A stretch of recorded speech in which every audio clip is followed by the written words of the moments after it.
알고 있다고 생각합니다. 호소에 이렇게 많은 좋은 인재들이 있는 줄 몰랐습니다.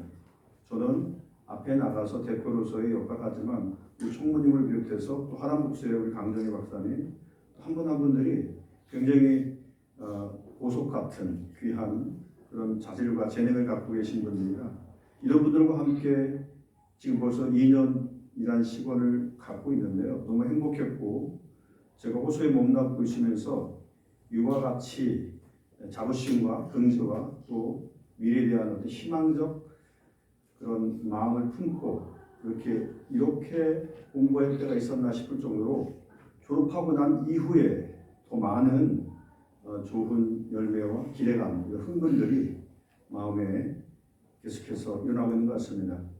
오늘 특별히 박은일 박사님, 또 이정현 박사님, 또 제 두 번째 논문 발표를 통해서 우리에게 주옥 같은 또 신학과 또 신앙의 그런 삶의 균형 잡힌 시각을 볼 수 있는 좋은 논문 발표회를 이 자리에서 또 개최하게 돼서 너무 감사합니다. 바라기는 좀 더 많은 우리 호소의 학생들이 또 대학원생들이 이 자리에 참여해서 선배들의 앞에 그동안 호소에서 이루지 못했던 많은 일들을, 많은 업적들을 쌓아가고 있는데 함께 이 자리에 참여했으면 더 뿌듯하고 더 미래에 대한 또 희망을 갖고 호소에 대한 자부심을 갖고 이렇게 공부하고 학문에 열중하는 그런 시간이지 않을까 하는 생각도 좀 해봅니다. 많은 신학대학들이 지금 학생들 유치를 못하고 있고 대학들이 너무나 어려운 시기를 겪고 있습니다. 그렇지만 우리 호소는 할 수 있다 하면 된다는 정신을 가지고 지금까지 그 힘과 그 믿음으로 그 소망 가운데 여기까지 왔는데 한 분 한 분들 정말 그리스도 안에서 주님을 사랑하는 마음으로 서로 연합하고 서로 섬기고 서로 존중하고 하는 이런 아름다운 분위기가 우리 호소에 이렇게 잘 정착이 있는 것 같습니다. 이런 좋은 또 우리 원우들 또 박사 각 전공 대표들과 함께 이 자리를 함께 해서 너무 감사합니다. 오늘 귀한 논문 발표의 시간 여러분들 고생 많이 하셨고요. 또 좋은 시간 되기를 바라면서 인사로서 기회사를 가능하도록 하겠습니다.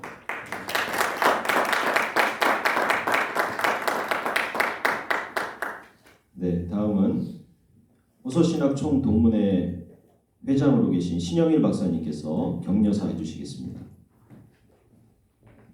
네, 총동문회장 신영일 박사입니다. 격려사 주제에 따라서 격려사를 좀 준비해봤습니다. 지금 이 시대는 어떤 시대냐? 코로나 3년이 지난 시대입니다. 그래서 온 국민이 힘겨워했던 코로나 3년을 지나면서 한국 교회의 역할과 현 주소를 돌아볼 수 있는 바로 오늘 이 발제가 아닌가 생각합니다. 이러한 배경에서 교회의 공적 책임과 공공신학에 대한 강조는 한국 교회가 자신을 성찰하고 세상과 소통하려는 의미 있는 그런 기회라고 생각합니다. 목회 데이터 연구소는 한국 교회가 집중해야 될 1순위가 자기 교회 중심에서 벗어나 한국 교회 전체를 바라보는 교회의 공공성이라고 이렇게 개신교인은 39%, 비개신교인들이 49%가 응답했다고 합니다. 그렇다면 어떻게 교회의 공공성을 회복할 수 있을까? 세 가지 차원에서 잠시 말씀을 드린다면 저는 이제 총괄적인 거 잠깐 말씀을 드리고 발제하시는 분들은 개괄적으로 또 말씀을 해주실 것입니다. 성경적인 관점에서는 하나님은 아담과 하와를 그분의 형상으로 창조하신 후에 생육하고 번성하여 땅에 충만하라는 문화 명령을 내리셨습니다. 그리고 레위기 19장에서는 곡식을 거둘 때 반모퉁이까지 다 거두지 말고 가난한 사람과 거류민을 위해서 버려두라고 하셨습니다. 경제적인 약자, 고아, 과부, 애국인과 나그네를 배려하는 것입니다. 하나님은 복음적 가치가 예배당 안에서만 아니라 공적 영역인 정치, 법정, 시장 등 사회 전반에서 구현되도록 명하신 것입니다. 신약에서도 예수님은 산상수훈을 통해서 가르치시기를 세상의 빛과 소금으로 살도록 가르치셨습니다. 바울 또한 이중현 박사님 이제 그 피스티스 믿음에 대해서 말씀하시지 않습니까? 성도의 믿음이 일상에서 드러나도록 가르치셨습니다. 성경은 이와 같이 복음적인 삶의 영역에 스며들도록 그렇게 그래서 정의를 물같이 공의를 마르지 않은 강같이 흘러가야 한다고 가르치는 것이 성경적인 것이다. 두 번째는 역사적인 관점에서 이렇게 공공신학 (public theology)라는 그런 용어를 처음 사용한 사람은 1974년 시카고 대학의 마틴 마티가 라인홀드 니버를 공공신학자로 평가하면서부터입니다. 그러나 공공신학 개념이 이때 등장하는 것은 아니고 칼빈은 성경의 가르침에 따라서 자신의 독특한 직업적 소명을 추구할 때 그리스도의 주권적이고 은혜로운 통치가 드러나야 한다라고 했습니다.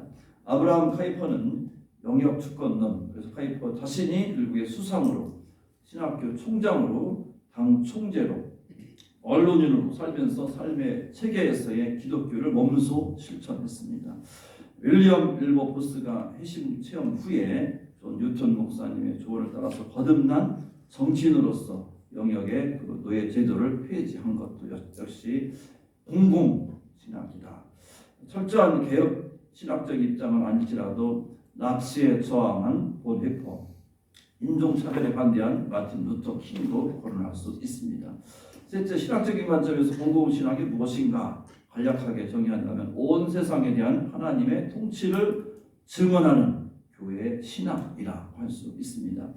이러한 성경적 그리고 역사적 신학적 관점에서 연구한 두 분의 공공신학에 대한 발제가 정말로 한국교회와 사회에 영향력 있는 그런 발제가 될 것으로 기대하며 그 노고에 주님의 이름으로 격려하는 바입니다. 감사합니다.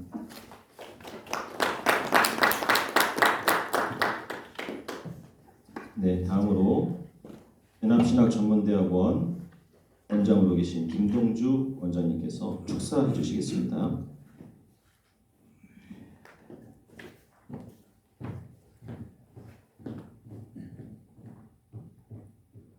우서 박사포럼 황희태 대표님, 우리 동문회 신영일 회장님, 이 아름다운 행사가 기획되고 또 실제로 열리기까지 많은 수고해 주셔서 얼마나 감사한지 모르겠습니다. 제2회를 맞이했습니다. 주님 안에서 진심으로 기뻐하고 즐겁고 또 영광스러운 그런 시간이 아닌가 확신합니다. 오늘 발제하시는 그 두 분들이 하나님 정말 귀하게 사용하시는 진리가 충만하신 분들인데 또 학문이나 지성에 있어서도 우리들에게 또 앞으로도 이것이 자료로 남아서 모든 분들에게 소중한 교훈으로 남겨질 것을 생각하니 정말로 기쁨이 나눌 수가 없습니다. 신학하는 것에 제일 큰 의미가 어디 있을까? 제가 오늘 아침에 축사를 위해서 아침에 말씀 묵상을 하다가 한 기절을 별도로 따로 묵상을 했어요. 매일 묵상하는 건 저의 개인적인 주님 안에서 이제 새로운 의미에 묵상하는 게 한 부분이 있고, 오늘 이 귀한 행사 박사포럼 논문 발표회를 위해서 이제 하나님의 귀한 축사의 순서를 저한테 주셨으니까 내가 이 시간에 어떤 말씀으로 특별한 축복의 말씀을 나눌까 이렇게 생각하고 하나님 말씀을 묵상을 했어요. 사람 생각을 하는 게 아니고 우리는 뭐든지 발표하고 말할 게 있으면 하나님 말씀을 묵상을 해야 되잖아요. 그런데 제가 떠오르는 게 그게 있었어요.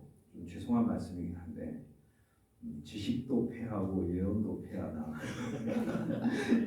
그게 갑자기 묵상이 되는 거예요. 그게 갑자기 묵상이 되는 거예요. 지식이 패한데요. 안타깝게도 논문 발표회가 새 예루살렘에서도 계속 있게 될지 모르겠어요.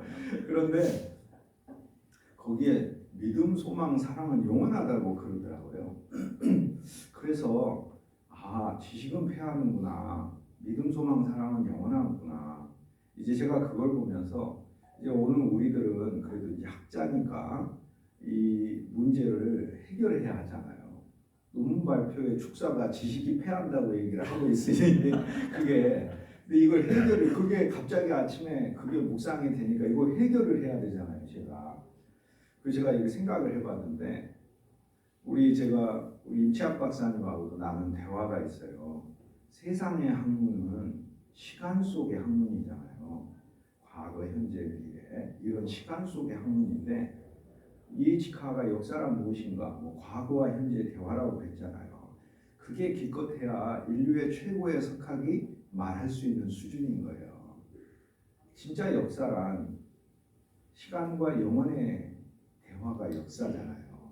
영혼이 시간 안에 오시고, 영혼이 시간을 바꾸시고, 영혼이 시간을 의미 있게 하고, 그리고 그 시간이 영혼을 알고 만나고 하는 게 그게 역사잖아요.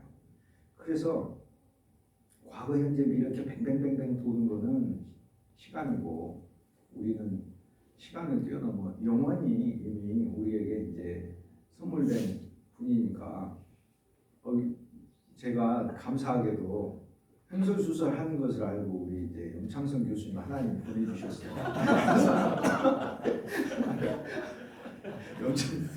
염창선 교수님은 이번에 경사가 났어요. 제가 원래 이렇게 얘기를 안 하거든요. 우리 황희태 대표님하고 저하고는 뭐 옛날부터 아주 뭐 몇십 년 이렇게 주님 안에서 믿음의 교제하고 있고 다른 분들도 다 그런데 제가 옛날에는 이야기하면 스트레이트포워드하게 얘기했거든요. 근데 점점 머리가 하얘지더니 얘기가 이렇게 가고 이렇게 가고 이렇게 가고 이렇게 가고 근데 옛날에는 그러긴 했어요. 근데 다시 되돌아왔어요. 근데 이렇게 가가지고 못 되돌아오는 거예요.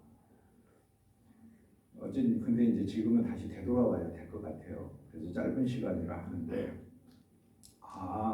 세상 지식은 피하고 또 우리가 논문 발표를 세상 지식 차원에서 하면 피하겠구나.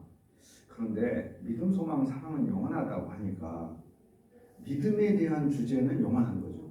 우리 이중현 박사님 오늘 피스티스 믿음 아닙니까? 안 그렇습니까? 이거 그렇잖아요.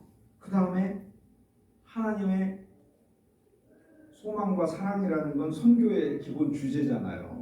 그렇기 때문에 제가 박웅일 박사님이 주제를 보면서 그 영원히 가는 주제를 담고 있구나라는 걸 제가 발견을 했어요. 이게 우리 신학의 자부심 아니겠는가? 프라이드 아니겠는가? 그런데 내용도 이 사랑을 담고 있고 선교가 사랑이지 뭡니까? 그럼 예수님 선교하신 게 그 사랑의 사역이지 무슨 매 때리는 율법의 사역이 그거 아니잖아요.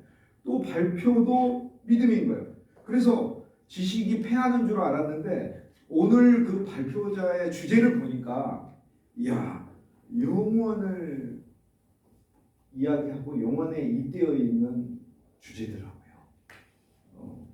그래서 이게 얼마나 귀한가. 이게 우리 신학하는 사람의 프라이드가 아니겠는가. 꽃은 시들고 풀은 마르지만 하나님의 말씀은 영영이 서 있잖아요. 그게 우리 프라이드 아니겠는가. 지식의 향연이 아니죠. 다른 학회는 다 지식의 향연인데 여기 이 모임은 지식의 향연이 아니죠. 그러면 신학의 이름에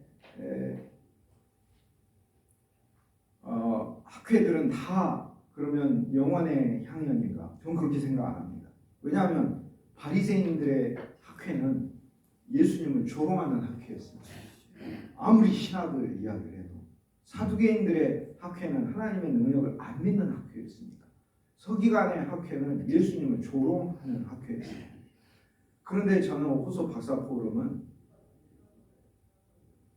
저희 호소대학교 40년 역사와 함께 같이 하고 있기 때문에 포럼 자체는 2년이지만 호소 신학의 40년의 역사가 하나님의 나라를 위하고 우리 주 예수 그리스도를 위한 복음과 은혜 아래 서 있잖아요. 그렇기 때문에 다른 학회는 제가 모르겠어요. 영원에 잇대어졌는지 안 잇대어졌는지. 하지만 명백하게 우리 호소 박사 포럼은 하나님의 영원에 잇대어진 학회다. 지식의 잔치가 아니라 하나님의 믿음과 소망과 사랑을 우리들에게 알려주는 잔치구나. 이게 제가 오늘 아침에 묵상하고 나오거든요. 이게 어쨌든 얘기가 그렇게 되는데 기쁜 소식은 우리 염창선 교수님께서 우리 학교에 교육대학 원장을 하시고 연수원장이라고 직책을 2개나 와 근데 조금 원래대로 하면 이중현 박사님 와 이렇게 하는데 제가 처음 얘기 들었을 때는 와가 아니고 와 이랬거든요. 그랬는데 아무튼 그런 귀한 경사가 이렇게 있게 됐습니다. 그런 기쁨도 우리 동문분들에게 이렇게 알려드리고 오늘 어쨌든 발표하시는 두 분 진심으로 또 축하드리고 감사드리고 이 귀한 또 향연이 영원에 속한 하나님의 말씀의 향연이 열리기까지 또 수고해 주신 분들에게도 감사의 말씀드립니다. 제 얘기 이상으로 가능하도록 하겠습니다. 감사합니다.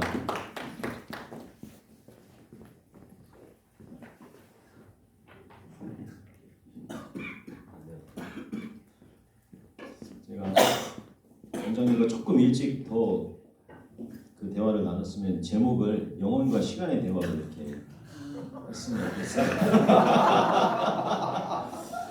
네. 아쉽지만 제목 좋아요. 너무 멋있잖아요. 네. 이 대표님께서 특별히 오늘 참석하신 교수님들께 마이크를 조금 한 번 더 드리면 어떨까 제안을 해주셔서 지금 염창선 교수님 계시고 장혁재 교수님 오셨거든요. 네. 잠깐이라도 인사 말씀. 인사 말씀 해주시면 감사하겠습니다. 명 교수님 먼저 나오셔서 인사 잠깐 해주시고. 아니 뭐 앞으로 모시겠습니다. 또 대학원장, 연구원장 축하의 박수로 한번. 네.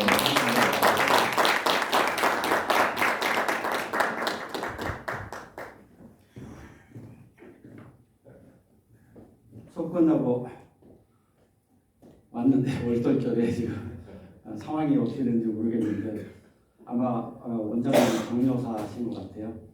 뭐 별건 아니고요. 그냥 그 교육대학원장 연수원장하고 그거보다 권학 50주년 기념사업 추진단이 돼 있어서 앞으로 향후 5년 동안 28년도가 되면 우리 대학이 50주년이 됩니다. 그래서 명예 총장님 역사 자료를 수집하고 그다음에 그 책을 교양 교재를 집필해서 교양 과목으로 개설을 하고 그다음에 후소 역사 50주년 역사를 편찬해야 되고 뭐 해당 연도에는 기념 사업이 굉장히 많이 있을 거예요. 그래서 앞으로 5년 동안 그런 얘기를 좀 해야 됩니다. 그래서 동문들도 좀 관심을 갖고 기도도 해주시고 또 의심양으로 도와주셔서 학교가 50살이 됐으니까 앞으로 향후 5년이 굉장히 중요한 시기라는 생각이 듭니다. 오늘 박사 포럼 이렇게 하는데 제가 엊그저께 이제 포스터 보면서 참 뭐든지 꾸준히 하면 쌓이면 그게 어마어마한 힘이 된다는 걸 느꼈어요. 처음에 시작하실 때는 이게 뭐 그냥 우리 졸업생들이 이런 모임을 갖나 보다 하는데 이렇게 멋있게 계속 꾸준히 해간다는 게 굉장히 귀하고 아마도 졸업생들이 좀 다 오시면 좋을 것 같고 또 재학생들도 한번 참석하는 것도 괜찮은 것 같아요. 재학생들도 그래서 네, 재학생들도 그래서 박사 포럼을 제가 생각하기에는 언뜻 생각하니까 격주에 한 번씩은 비는 한 시간이 있어요. 그래서 조금 여유가 없을 수는 있는데 그래도 그 시간에 하셔서 월요일 날 비는 시간에 하시고 여러분들은 졸업생들은 수업 없으니까 좀 더 여유롭게 앞뒤를 하고 딱 발표할 때는 재학생들 다 참석해서 여기 꽉 차고 이 좋은 것들을 같이 나눠야죠. 그죠? 갑자기 그런 생각이 들더라고요. 왜 그런 생각이 드는지 모르겠어요. 이게 여러분들에게 큰 격려가 되었으면 좋겠습니다. 장혁재 교수님. 복장이라서 좀 죄송합니다. 학부 수업하고 내려와서 제가 학부 수업할 때 복장을 이렇게 좀 캐주얼하게 입고 수업을 합니다. 오늘 수업 내용이 학생들에게 어떤 이야기를 나눴었냐면 하나님의 창조성에 대한 이야기를 나눴거든요. 요즘 젊은 아이들에게 부족한 부분들이 뭔가 새로운 것을 만들어내는 것들에 대한 관심들이 많은데 하나님 안에서의 창조성이 얼마나 아름다운가를 좀 알려주고 싶었습니다. 하지만 과거의 지식이 없다면 창조도 무의미하겠죠. 그래서 이 자리도 우리 학생들에게도 그런 좋은 것을 제공할 수 있는 그런 자리가 되었으면 좋겠고요. 제가 어제 우리 집사람과 제 딸과 같이 밥을 먹다가 너무 중요한 것을 하나 깨달았습니다. 오랜만에 중국집을 갔는데요. 그 간술새우를 시켰는데 4개가 나온 겁니다. 사람이 3명인데 그래서 하나씩 나눠서 먹고 하나가 남길래 제 아내가 재빠르게 젓가락으로 깐소시를 집었는데 제 딸이 그거를 인터셉트를 하더라고요. 그래서 여기 접시에 딱 놓더니 하는 얘기가 엄마 내가 먹어도 되지? 그랬더니 제 아내가 예전에 너는 젊으니까 앞으로 살 날이 많은데 왜 이렇게 먹는 욕심이 많아? 이거 엄마한테 양보 좀 해. 엄마는 나이가 많잖아. 그랬더니 제 딸이 하는 얘기가 엄마 올 때는 순서가 있지만 간 데는 순서가 없어. 그 이야기 들으면서 오늘 갑자기 생각이 나는 것이 무엇이냐면요. 하나님이 우리에게 주어진 시간이 참 유한한데 그 시간을 과연 어떻게 가치 있게 쓰느냐가 중요한 것 같습니다. 이런 좋은 시간, 우리 아까 영창석 교수님 말씀하신 것처럼 우리 학생들에게 좋은 기회가 될 것 같으니까 저도 학생들 동료회에서 제 3회부터는 다 같이 와서 내볼 수 있도록 가득 채울 수 있도록 저도 돕도록 하겠습니다. 오늘 발제 기대하겠습니다. 화이팅 하십시오.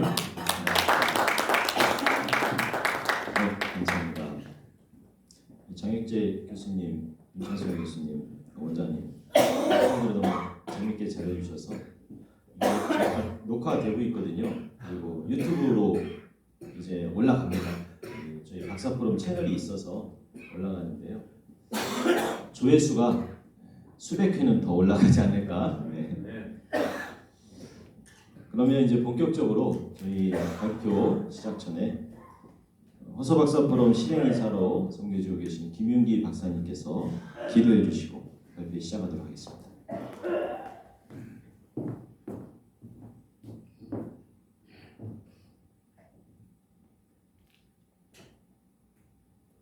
말씀과 지혜로 세상을 창조하신 하나님, 우리는 호서박사 프롬에서 공공신학 실천과 믿음의 역사라는 주제로 우리의 연구와 생각을 함께 나누고 서로 신앙과 삶을 돕기 위해 이 자리에 모였습니다.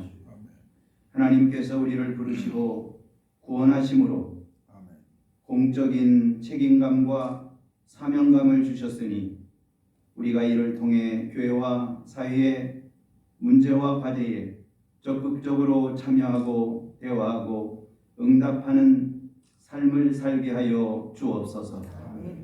우리가 함께하는 동안 하나님의 사랑과 자비가 우리 모두에게 충만하기를 소망합니다. 우리가 함께하는 동안 하나님의 은혜와 평화가 우리 모두에게 기름 부어지기를 소망합니다. 하나님께서 우리의 노력과 열정을 축복하시고 지혜와 통찰력을 높여 주시기를 기도합니다. 하나님께서 우리의 관계와 소통을 강화시켜 주시고 우리의 협력과 화합을 통해 하나님의 영광 드러내는 삶을 살아가게 하여 주옵소서. 우리가 이번 박사 포럼에서 듣고 말하고 생각하는 모든 것들이 하나님의 뜻과 일치하고 영혼을 구원하고 세상을 복음화하는데 한 걸음 더 앞으로 나아갈 수 있는 과정이 되게 하여 주옵소서. 우리의 연구와 실천이 아름답고 풍성한 열매가 되어 하나님께는 영광이 되게 하여 주옵소서. 특별히 호서 대학교에 탁월하고 헌신적인 교수님들을 세워주시니 감사합니다. 그 지도를 통해서 오늘날 이제 우리가 이렇게 성장하게 하시고 성숙하게 하시니 감사합니다. 그동안 박사 포럼을 위해 수고한 임원진과 발제자, 논찬자들에게 지혜와 평강 허락하여 주시고 오늘 이 모든 시간을 통하여 영광 받아 주옵소서. 우리 주 예수 그리스도의 이름으로 기도합니다. 아멘. 네, 감사합니다. 그러면 발표자와 논찬자들은 앞에 좌석으로 나와서 착석해 주시면 감사하겠습니다. 바로 시작하도록 하겠습니다.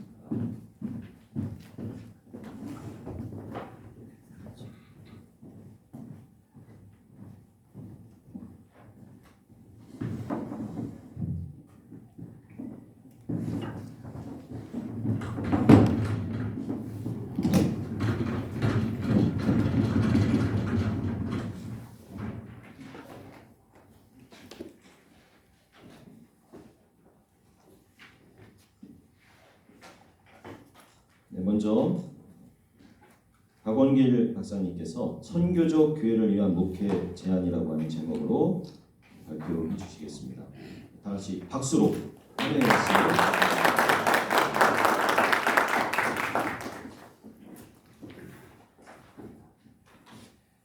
감사합니다. 귀한 자리 통해서 목회적 제안을 할 수 있도록 기회를 주신 박사 포럼 그리고 원장님, 이하 교수님께 감사를 드립니다. 저희 현장에서 목회하는 목회자입니다. 그래서 항상 목회에 대한 관심을 가질 수밖에 없고요. 사실 이 소논문은 2014년도에 이미 선교적 교회를 위한 목회 믿으신 연구라고 하는 제목으로 이제 학예 임무로 발표된 것을 다시 요약하고 수정하고 또 보완해서 발표하게 됩니다. 숫자적으로 보자면 근 10년 전 쓰인 논문이긴 합니다만 제가 10년 동안 제 목회적 관심이 선교적 교회라는 큰 주제 안에서 있어 왔고요. 또 제가 추구하는 목회 방향도 또 그와 같았기 때문에 계속 고민하고 현장에서 또 실험해보기도 하고 부딪혀보면서 고민하는 주제들을 이 시간에 소개하는 그런 기회를 갖고자 합니다. 먼저 들어가는 말에 보면 위기에 대해서 지금 말하고 있습니다. 현재 한국 교회가 목회적으로 볼 때 위기 가운데 있다라고 하는 여러 가지 데이터라든가 현상들을 우리가 접할 수가 있을 텐데요. 영적인 빙하기라는 단어로 제가 좀 정의를 좀 해보았습니다. 그러면서 기민하게 대응하지 못한다면 숨을 들 수 있는 공룡의 비유를 좀 해보았습니다. 목회 현장에서 경험되어지는 목회적인 위기는 제일 먼저 숫자적인 데이터를 통해서도 나타날 수가 있을 텐데요.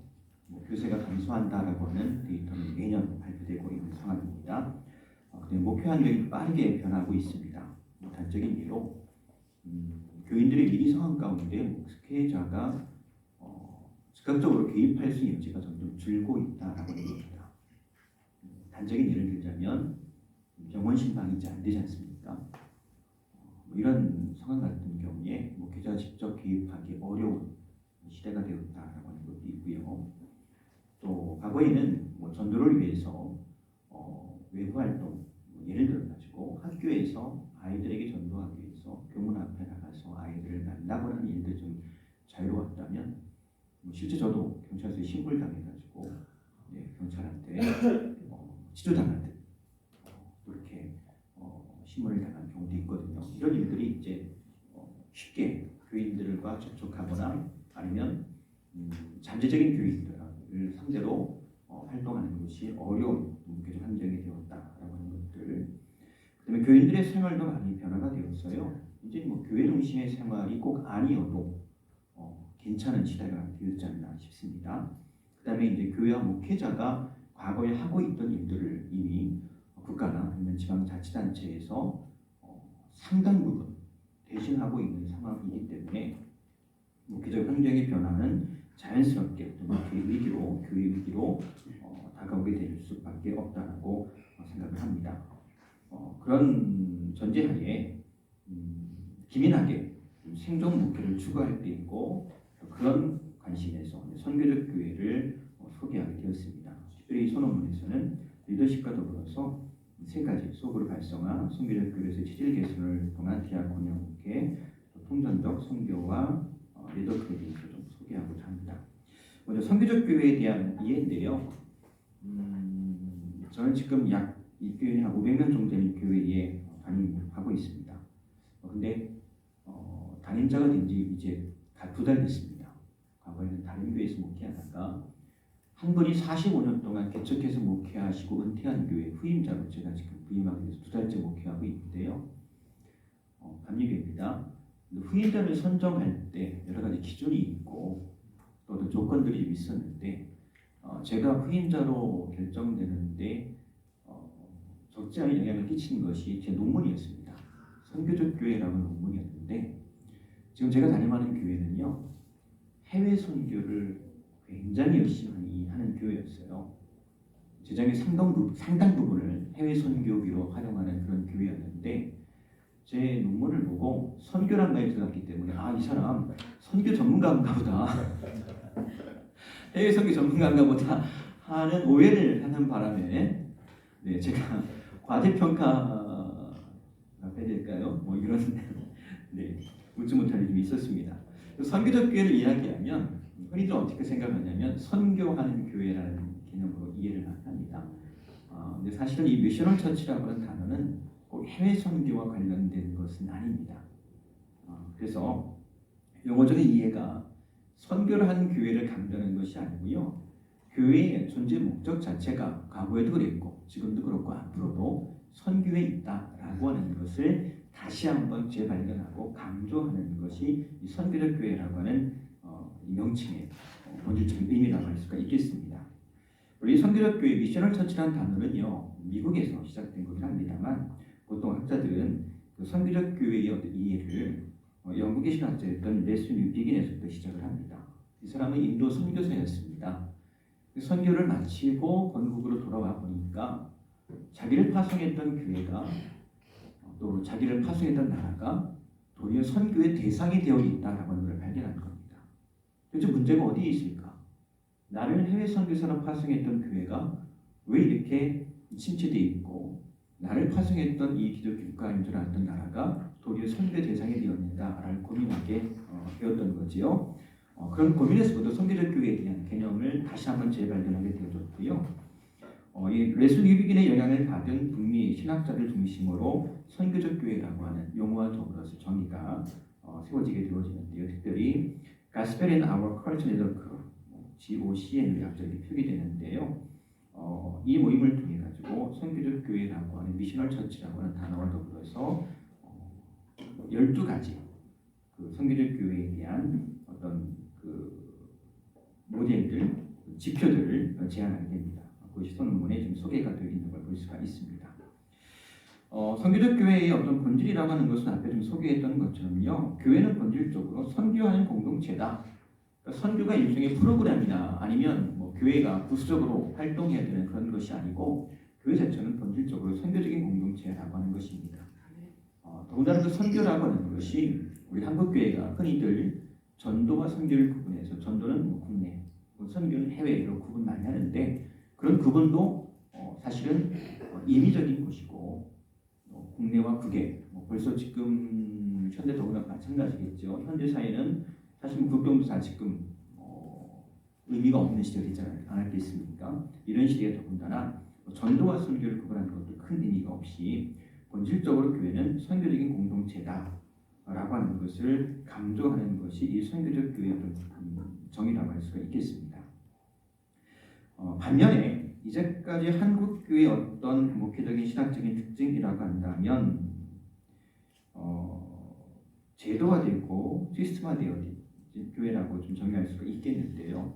이 제도화되고 시스템화되어진 것이 어떤 교회 성장의 강점이 될 수도 있긴 하겠지만 한편으로는 앞에서 이야기한 선교를 하나의 프로그램화 시킨 그런 혹은 어떤 조직 유지를 위한 어떤 그런 수단으로 활용한 이유가 아닌가 싶습니다. 두 번째는 물량주의나 만모니즘, 기복신앙, 이원론적 세계관 를 좀 소개했는데요. 이런 한국 교회가 가지고 있는 신학적인 특징이 결국 어디로 기결된다고 생각을 하고 있냐면 개인 교회의 숫자적인 성장, 번영, 부흥에 초점 맞추어져 있는 것이라고 생각하고 있습니다. 결국 선교를 말하고 있긴 하지만 반선교적인 특징과 구조를 가진 선교하는 교회, 제 정의는 아니고요. 그 한국일 교수가 정의한 건데요. 선교를 말하고 있지만 실제적으로 반선교적인 교회의 특징을 가진 것이 한국 교회라고 정의할 수가 있을 것입니다. 이런 교회를 다시 선교가 본질적인 교회로 체질을 개선하기 위해서 어떤 변화가 좀 필요할까? 그 변화를 위해서 구원론에 표현된 변화가 필요하다라고 생각을 하는데요. 우리는 이제 개인 구원에 초점을 맞추어서 복음을 제시하고 그 한 사람을 교회로 초청하고 교회에 정착시키는 데 굉장히 큰 관심을 가지고 있지요. 물론 그것이 틀린 것은 아닙니다만 목회 현장에서도 그에 따른 부작용도 있더라고요. 예를 들면 한 가정 안에서 식구들 안에서 한 사람 사람은 예수를 믿고 교회에 출석하는데 나머지는 교회에 출석하지 않아요. 그러면서 가정 안에 가정 구성원 안에서 서로 종교적인 문제에 대한 갈등, 장벽, 그래서 신앙생활을 하고 있으면서도 굉장히 불행한 신앙생활하는 교인들이 있더라는 하는 거죠. 개인 중심의 구원론에 집착하게 되어지면서 경험되어진, 수반되어지는 어떤 부작용이라고 할 수가 있을 겁니다. 이런 것들이 사실은 극복해야 될 과제인 거예요. 실제적인 예를 좀 들어보자면 어제 제가 교인 신방 한 가정을 하는데 남편은 안방에서 불경을 틀어놓고요. 아내는 거실에서 찬송가 틀어놓고 본인은 그걸 영적 대결이라고 생각을 하고 있더라고요. 제가 당장 그거 그만두세요. 조심스럽게 말씀드리면서 불경을 틀어놓고 설법을 들으면 거기서도 귀담아 들을 게 있겠지요. 무슨 얘기하는지 들어주세요. 같이. 예수 믿는 사람으로 당신이 할 일은 남편을 축복하는 일이지 남편과 싸우는 일은 아니지 않습니까? 라고 했는데 얼마나 효과적으로 그것이 전달됐는지 모르겠어요. 왜냐하면 40년 동안 그렇게 살았거든요. 근데 그 40년이 사실은 한국교회 가지고 있는 일반적인 어떤 특질이 아니겠는가 싶습니다. 그다음에 교회 성장주의 교회라는 문법, 사실 우리는 양적 성장에 굉장히 치중하고 있습니다. 그것이 어떤 평가의 기준이 되기도 하고요. 그다음에 선교적인 그리스도인으로서의 평신도를 세우는 일이라고 했는데요. 목회자와 평신도가 이분법적 수직구조, 일사불란하게 조직적으로 교회를 움직이는 일이 필요하긴 합니다만 얼마 시간이 지난 다음에 체험적으로 경험적인 느낌을 무엇이라면 그것이 결국 교회 안에 갈등을 유발하는 굉장히 중요한 요소로 작용을 하더라는 겁니다. 이건 목적 구조가요. 목사와 장로의 갈등, 목사와 평신도의 갈등, 특별히 목사의 어떤 리더십이 약화되거나 단적인 예로 은퇴를 앞두면서 소위 말하는 지도력의 인덕이 빠졌을 때에 아주 그런 갈등들이 불거지는 것도 여러 교회를 통해서 경험하게 되는 걸 봅니다. 이런 것들이 굉장히 극복해야 될 과제라고 하는 거죠. 그러면서 지금 리더십에 대해서 제가 지금 소개를 합니다. 왜냐하면 교회가 바뀌려면 결국 리더십이 바뀌어야 되겠더라고요. 리더가 변화되지 않으면 교회가 바뀌지 않기 때문에 목회자의 리더십의 어떤 변화에 대해서 소개하면서 소유시점 리더십을 이야기합니다. 예수님께서 말씀이 유신되어서 옷이었고 둘로 하나를 만드셨고 막힌 다음 허무셨던 그런 성육신적인 리더십이 단순히 교회 안에서뿐만 아니라 교회 울타리를 넘어서 지역으로 또 세상 속으로 들어가는 리더십 강조하고 싶고요. 그다음에 사도적 리더십이라고 하는 것 그냥 그 목회자만의 사도권을 갖고 있는 것이 아니라 계속해서 교인들을 세상 속으로 파송하는 그런 리더십에 대해서 소개하고 싶고요. 그다음에 섬김의 리더십인데 우리끼리 섬기는 거 말고 이웃을 섬기고 세상을 섬기는 교회와 평신도라는 측면에서 이런 섬김의 리더십을 강조하고 싶습니다. 왜냐하면 이제까지 한국 교회는 성장 위주의 어떤 목회 신학 아래에서 굉장히 권위주의적이고 그 다음에 때로는 목회자가 미안합니다만 무지하고 무능하다고 제가 좀 표현을 했어요. 일상적인 좀 표현을 좀 바꾸자면 하나는 아는데 둘은 모르는 거예요.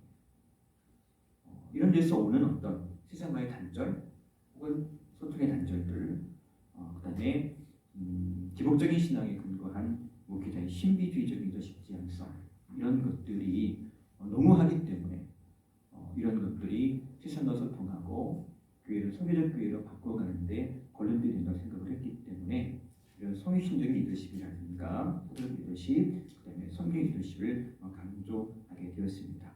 그러면서 아울러 이제 성교적 교회를 위한 실천적 제안들을 세 가지 하고 있는데요. 사실 이 제안은 세 가지는 크게 과거에 없던 것은 아닙니다. 제가 뭐 소그룹 활성화를 했는데 과거에 소그룹 활성화 굉장히 강조했죠. 근데 왜 소그룹을 활성화시키느냐? 교인 부흥시키려고, 교인을 정착시키려고 하는 차원에서 소그룹을 강조했던 것을 보게 됩니다. 근데 그런 것 말고 어떻게 하면 교인들을 제자로 세우며 또 제자로 세상에 파송할 수 있을까? 그런 차원에서 이제 소그룹을 활성화시켜야 된다라고 좀 이야기하고요. 특히 여기 제가 하이브리드 소그룹이라는 단어를 사용해 봤습니다. 각별은 다 소개를 했습니다만 감리교회는 속회라고 하는 아주 굉장히 전통적인 또 훌륭한 소그룹 모임을 가지고 있습니다. 근데 저도 전통적인 교회에서 목회를 해봤습니다만 가정에서 일주일에 한 번씩 속도원들이 모여서 예배하고 기도하는 공동체 이렇게 좀 이야기하지요. 속회가 부흥해야 교회가 부흥합니다. 입버릇처럼 이야기합니다. 근데 코로나가 오면서 가정에서 모이는 게 금지가 됐고요. 지금 현재 제가 목회하는 교회도 이 속회가 회복이 안 됩니다. 그 회복이 안 되는 것이 과거로 회복이 안 되는 거예요. 한 2, 3년 동안 안 모이다 보니까 집에 오는 것도 이상하고 그래서 하이브리드라는 말을 사용합니다. 시간과 공간 제약 없이 만나라. 시간 공간 없이 만나라. 그리고 서로의 지도됨을 좀 확인해라. 직장생활, 가정생활 힘들고 어려운데 거기서 자기들이 어떤 서로 격려하고 위로하긴 하지만 굳이 뭐 예배, 찬송가 몇 장 부르고 성경을 읽고 공과 읽어야 되고 이거 안 해도 되니까 시간과 공간을 초월해서 다양한 방법으로 모여라. 대신 격려하고 위로하고 점검해라.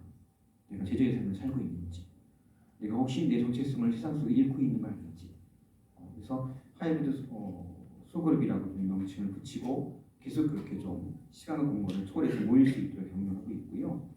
그다음에 디아코니아 목회입니다. 교회 체질 개선이라고 좀 이야기했는데요. 앞에 잠깐 이야기했던 것처럼 우리 분명하게 이원론적인 스킬을 가지고 성과 속을 구분하고 또 영적 대결 이런 굉장히 익숙하지 않습니까? 이런 것들이 굉장히 교인과 교회를 목회자를 소통이 안 되는 독선적인 이미지로 만드는 것이 사실입니다. 우리끼리라는 거죠. 그런 것들이 교회 이기주의라는 말로 세상 사람들에게 비춰주고 있는 것이 사실인데요. 데이터를 통해 봐도 그렇고요. 이런 것들을 좀 어떻게 극복할 수 있을까라고 하는 고민 가운데서 지금 제안하고 싶은 것이 디아코니아 목회. 실질적으로 우리가 교회 바깥의 이웃들과 세상을 어떻게 섬길 것인가라고 하는 겁니다. 사실 이 대한예수교 장로회 총회에서는요. 이 성교적 정체성 회복과 더불어 성교적 교회론을 통해 지역교회의 공공성 회복을 위해서 2018년부터요. 총회 주제를 거룩한 교회 다시 세상 속으로 정하고요. 그 정책 과제를 마을 목회로 정했습니다. 성교적 교회라는 단어를 사용하지 않고 마을 목회라고 하는 단어를 사용해가지고 정책 자료집도 발간하고 신뢰를 홍보하고 이런 책들을 계속해서 만들어내고 있는 걸 볼 수가 있는데요. 그런 차원에서 이제 교회의 어떤 디아코니아 목회, 세상을 섬기는 목회에 대해서 좀 제안을 하고 싶고요. 제가 섬기는 이제 감리교회 이제 지방에서 교회를 개척했습니다. 감리교회는 교회가 개척되려면 지방에서 승인을 해줘야 되거든요. 근데 굉장히 파격적이에요. 몇 가지 조건이 있습니다. 저희들은 이제 교회를 개척하려고 그러면 일단 재산이 예배 처소 모이는 공간이 교단에 편입이 돼야 됩니다. 그리고 12명의 입교인이 있어야 구역이 구성되면서 개척교회 인정을 받게 되어지는데요. 그게 법입니다만 이번에 굉장히 좀 파격적으로 교회를 하나 개척했는데 타교단 예배 공간을 가져가려고 하는 겁니다. 그리고 이 교회는 어떤 목적을 가지고 개척됐냐면 고아원이라든가 아니면 그룹홈에서 생활하고 있는 청소년들이 18세가 되어지면 거기 나와야 돼요. 나오면 갈 데가 없답니다. 물론 LH 같은 데 지원을 받아가지고 청년 임대주택을 활용할 수도 있고 학업을 연장할 수도 있고 직장생활 할 수 있긴 한데 많은 경우 그 아이들이 큰 어려움을 직면하긴 하더라고요. 사회에 이렇게 이루어지면서. 근데 이 교회는 그 아이들만을 대상으로 하는 그 아이들을 지원하고 후원하고 돕기 위한 개척교회예요. 근데 그 이전에 어떤 교회가 있냐면 그룹홈을 통해서 그룹홈을 교회화시켜가지고 아이들을 돌보는 교회가 있어요. 그 연계되는 거죠. 그러니까 정확하게 타겟 비프를 정하고 어떻게 이 아이들을 돕고 이 아이들을 섬길 것인가. 이것이 그냥 단순한 아이들에 대한 관심이 아니고 사회적 관심이죠. 그래서 세상을 섬기고 이웃을 섬긴다라고 하는 큰 기치 아래서 이렇게 정확하게 타겟 피플을 정하여서 교회 예배 공간을 같이 공유하고 그리고 그런 목적을 가지고 교회를 개척하는 거예요. 그래서 이런 시도들이 디아코니 목회의 한 차원에서 설명할 수 있을 것 같고 이런 어떤 다양한 사회의 어떤 계층과 또 변화된 시장 속에서 이런 섬김의 도를 실천해 나가면서 목회하고 섬기는 것들이 필요하겠다라고 좀 소개를 합니다. 그럼 마지막으로 통정적 선교와 네트워크인데요. 앞에 잠깐 언급했던 것처럼 우리는 전도와 선교를 구분해서 이해할 때가 참 많습니다. 근데 이미 국경 장벽 다 없잖아요. 글로벌 시대에 굳이 우리가 비행기 타고 외국 나가잖아도 수많은 이민자들이 이미 우리 곁에 많이 있는 시대가 되었기 때문에 마당 앞에서 사회 선교할 수 있는 시대가 되었다라고 이야기를 좀 전하면서요. 가는 선교의 시대에서 내 집 앞 선교의 시대로 세상이 변하였다. 그러니까 어쨌든 간에 선교사들만이 선교하는 것이 아니고 일반 신자들도 선교할 수 있는 시대가 되었다. 그러면서 실례를 들자면 우리 호서 연시원에 지금 이미 많은 외국 학생들이 들어와 있지 않습니까? 그 학생들과 교제하고 후원하고 또 그 학생들을 양육해서 화수하는 것도 내 집 앞 선교의 중요한 어떤 방법이라고 좀 제안하고 싶습니다. 실제로 저도 그렇게 해봤거든요. 코로나 기간 동안에 필리핀 유학생 섬기고 또 그 교회 본국으로 돌아간 이후에 지속적으로 후원하고 있는데요. 필리핀 선교사들이 코로나 기간 동안에 대거 귀국했습니다. 교단에서도 돌아오랬고요. 그렇게 했는데 현장에 남아있는 본국 학생들은 돌아간 유학생들은 자기 교회 열심히 섬기고 있더라고요. 코로나 기간 동안에도 유독 없이 자기 자리 지키면서 자기 목표하고 있더라고요. 이런 것들이 아마 좋은 예가 되지 않을까 싶습니다. 네. 두서없이 좀 전달하긴 했습니다만 어쨌든 위기 상황이라고 하는 것들 아마 공통적인 아마 경험일 거고 느낌일 것 같아요. 이런 시대에 어떻게 우리가 교회에서 목회할 것인가라고 하는 고민 가운데 선교적 교회라고 하는 주제를 택해서 생각해봤고 목회 현장에서 실천해 보려고 좀 애를 쓰고 있습니다. 어쨌든 좀 정리해 보자면 교회 본질적인 존재 목적은 선교를 위해서 있다. 선교라고 하는 것은 프로그램이 아니다. 현장에서 교회가 어떻게 세상을 섬길 것인가 라고 하는 고민 가운데에 끊임없이 변화된 세상 속에서 선교적 사명을 감당하는 교회와 목회자 또 통신도가 된다고 생각하면서 오늘 발표를 마칩니다. 이상입니다.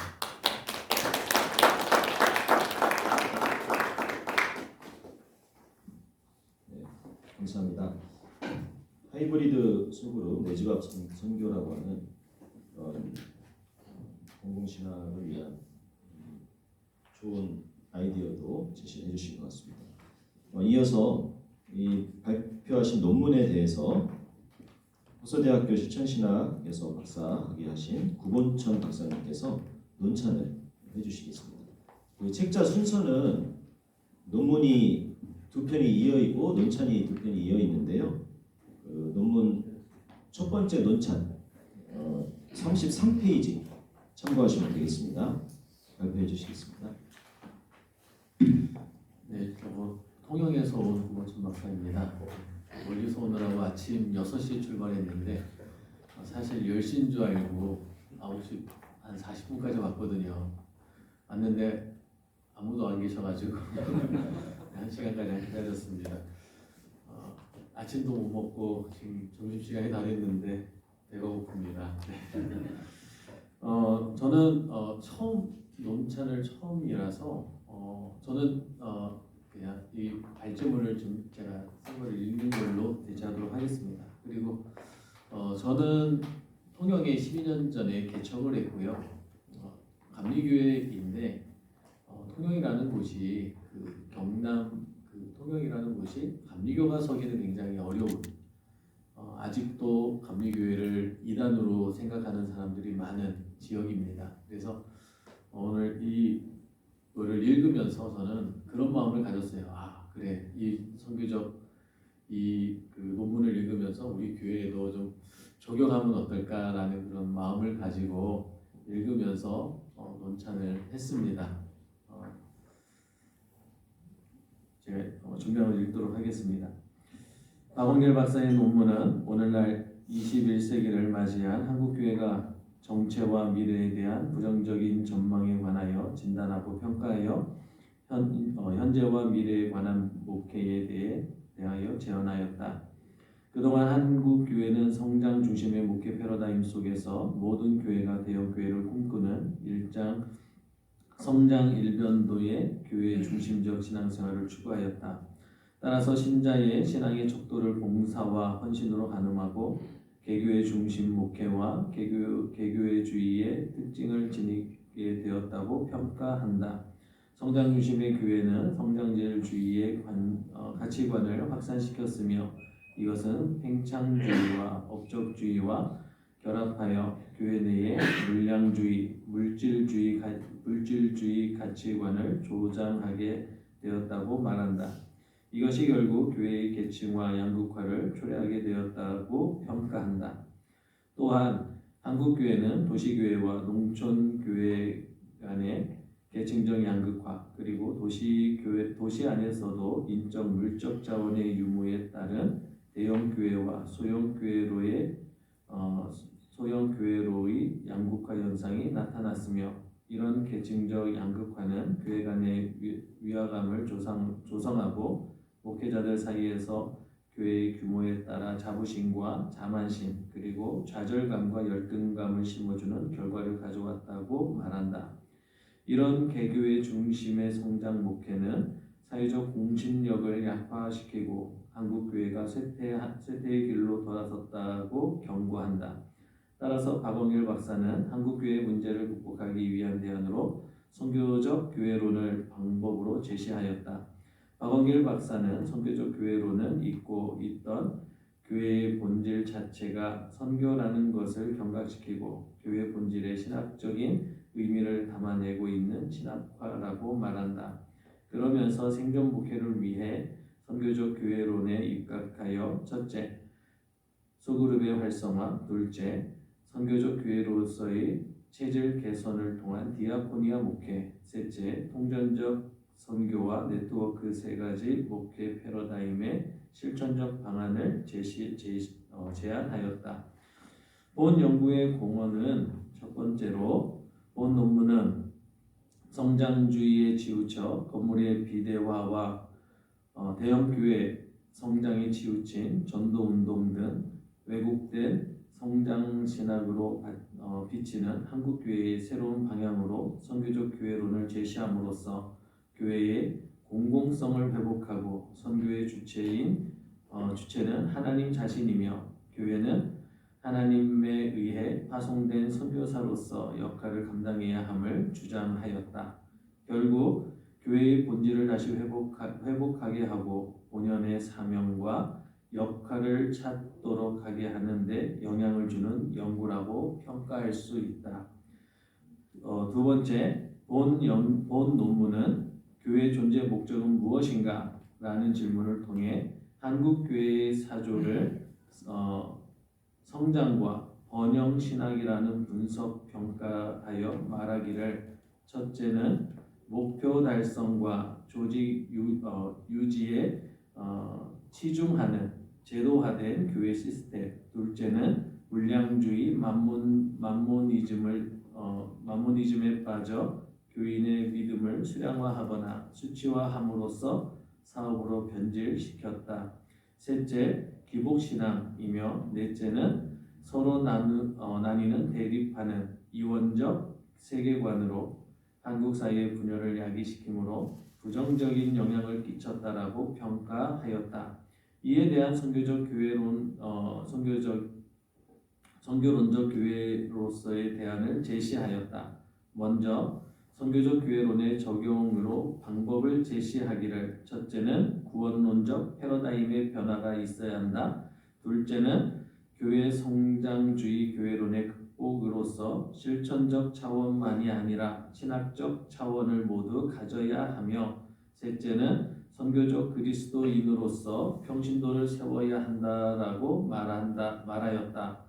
또한 선교적 교회론과 목회 리더십에서는 선교적 교회 리더십을 제시하면서 첫째는 성육신적 리더십, 둘째 사도적 리더십, 셋째 섬김의 리더십을 통해 선교적 교회가 지향하는 리더십을 소개함으로써 실천적인 방안을 제시하였다고 평가할 수 있다. 세 번째, 더 나아가 선교적 교회를 위한 실천적 제안으로 소그룹의 활성화, 선교적 교회로서의 체질 개선을 통한 디아코니아 목회, 통전적 선교와 네트워크의 실질적인 데이터와 제안을 통해 선교적 교회로서의 본질을 회복하는 데 대한 적절한 해답과 방향을 제시해 준다고 평가할 수 있다. 네 번째, 본 논문은 코비드-19 이후 한국 교회의 새로운 패러다임 전환을 요구하는 현실과 현 사회 속에서 부정적인 이미지로 전락하여 침체를 맞이하고 비난받는 한국 교회의 새로운 대안을 제시하며 특히 젊은 세대가 떠나가고 있는 지금 시대에서 선교적 교회 역할을 감당함으로써 진정한 복음의 전달자로 회복되어질 수 있도록 정확하게 실천적 방안 제시와 목회적 재현을 하는 논문이라고 평가할 수 있다. 논문에서 더 논의해야 될 점을 제가 좀 적었는데 이거는 사실 제 입장에서 제가 목회하는 현장에서 봤을 때 이런 부분이 더 있었으면 좋겠다라는 그런 마음을 좀 가졌습니다. 왜냐하면 저도 목회 현장에서 교회를 어떻게 보면은 성장시켜야 된다라는 그러한 좀 이렇게 강박감정 같은 것이 늘 있거든요. 그래서 늘 교회가 성장하지 못하는 모습을 보면서 정말 내가 잘하고 있나, 정말 이 길이 맞나라고 그런 의문을 가질 때도 참 많이 있습니다. 그래서 박원길 박사님 논문을 보면서도 이 안에서 혹시 좀 적용할 수 있는 부분들이 있을까라는 부분들을 좀 생각하면서 봤었는데 좀 아쉬웠던 점들이 좀 몇 가지 정리했습니다. 자, 박원길 박사는 코비드-19 이후 새로운 교회의 대안으로서 선교적 교회를 위한 목회 제안을 해주었다. 하지만 전체적인 내용으로 보았을 때 코비드-19 이전부터 시작되었던 위기 한국 교회들에 대한 기존 연구 내용을 답습하는 한계를 벗어나지 못한 아쉬움이 있다. 이 논문에서 코비드-19 이후 독특하게 새로운 대안을 제시하여 한국교회에 도전을 주었으면 하는 아쉬움이 남는다. 박원길 박사는 두 번째, 한국교회의 목회 신학적 특징과 선교적 교회 특징에서 특별히 한국교회의 신학적 특징을 5에서 6페이지에 설명하면서 첫째, 제도화된 교회, 둘째, 물량주의 만모니즘, 셋째, 기복신앙, 넷째, 이원론적 세계관이라고 평가했다. 그러나 이러한 평가 뒤에 구체적으로 한국교회에 무엇이 변화되어야 하고 그 변화를 위해서 무엇을 추구해야 하는지에 대한 방안이 제시되지 않아 이 부분이 구체적으로 논의되었으면 하는 바람이다. 세 번째, 박원길 박사는 선교적 교회론의 적용에서 한국교회의 신학적 약점 극복과 선교적 교회를 향한 변화를 위한 대안을 제시하였다. 첫째, 구원론의 패러다임 변화, 복음 환원주의를 추구하여야 한다고 하면서 개인의 구원에서 세상 구원으로 관점을 돌려야 한다라고 말하는데 교회가 세상 구원의 관점으로 돌리기 위한 구체적인 방안이 명백하지 않다. 둘째는 성장주의 교회론의 극복이라고 주장하면서 실천적 차원만이 아니라 신학적 차원이 보완되어야 한다라고 말하였지만 신학적 차원의 보완이 무엇인지 구체적으로 드러나 있지 않다. 셋째, 선교적인 그리스도인으로 평신도를 세우는 것이라고 말하였는데 평신도를 세우는 구체적 대안이 모호하다. 저희 같은 경우는 평신도를 세우는다라는 것도 사실은 쉽지가 않은 게 다 80대, 70대 이상의 노인들이 많습니다. 그러면 이 소그룹도 마찬가지고 이럴 경우에 도시에 있는 교회들은 인적 자원이 많아서 충분하겠지만 저희 같은 경우는 그것이 좀 쉽지 않은 어떻게 보면은 소그룹 구성하는 것도 그렇고 평신도를 세우는 것도 정말 이렇게 쉽지가 않은 그런 상황에 있다라는 거죠. 그래서 좀 그런 부분들도 좀 이렇게 시골에 있는 교회들도 좀 이렇게 할 수 있는 그런 방안들이 좀 있었으면 좋겠다. 그런 논의가 있었으면 좋겠다라는 생각이 듭니다. 자, 그리고 마지막으로 박원길 박사는 논문에서 선교적 교회를 위한 실천적 제안을 말하는데 이론과 여러 가지 통계를 제시하였다. 그러나 이것은 제안이라기보다 소개하는 데 그치는 것 같아 아쉬움이 있다. 좀 더 구체적으로 제안을 제시하였더라면 더 좋은 실천적 논문이 되었을 것으로 생각한다. 총평을 말씀드리겠습니다. 본 논문은 포스트모던과 코비드19 시대, 다원주의, 고령화와 저출산의 시대를 지나면서 신뢰를 잃어버리고 외면당하고 있는 한국교회가 다시금 새로운 부흥과 당면한 위기를 극복하기 위해 먼저 교회 내부를 성찰하고 선교적 교회로서의 본질을 회복하며 변화하는 시대의 목회적 패러다임 전환과 교회의 위기의 극복을 위한 실천적 방안을 제시해 주었다는 측면에서 바로 지금 이 시대에 필요한 적절한 논문이라고 평가할 수 있다. 박원길 박사의 논문이 위기에 처해 있는 한국 교회의 새로운 도약과 부흥, 세상 속으로서 교회의 역할을 감당하기 위한 연구가 활발해져서 선교적 교회의 사명을 감당하는 연구의 초석이 되기를 기대한다. 감사합니다.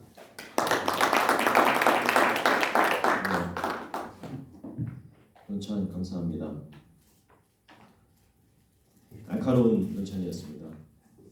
박원길 박사님 논문을 한 편 더 쓰셔야 되지 않을까. 지금 이 구체적 대안들에 대해서 10년이 지났으니까 한 편 더 쓰셔야 되지 않을까. 이런 숙제를 남겨주는 논찬이었던 것 같습니다. 다음으로 이중현 박사님께서 플로에 질문 할 수 있습니까? 지금 답변한다. 지금 질문하시게요. 그러면은 잠깐 저희 그 자료 PPT 자료 저거 준비하는 동안에 좀 질문 있으시면은 네네 질문 해주시고 박원길 박사님 답변해 주시면 감사하겠습니다. 먼저 참 훌륭한 논문 주셨습니다. 어떤 분 그러시더라고요. 속도보다도 방향이 중요하다. 오늘 정말 이 논문은 방향성을 제시해 주셨다 하는 점에서 정말 칭찬하고 싶고요.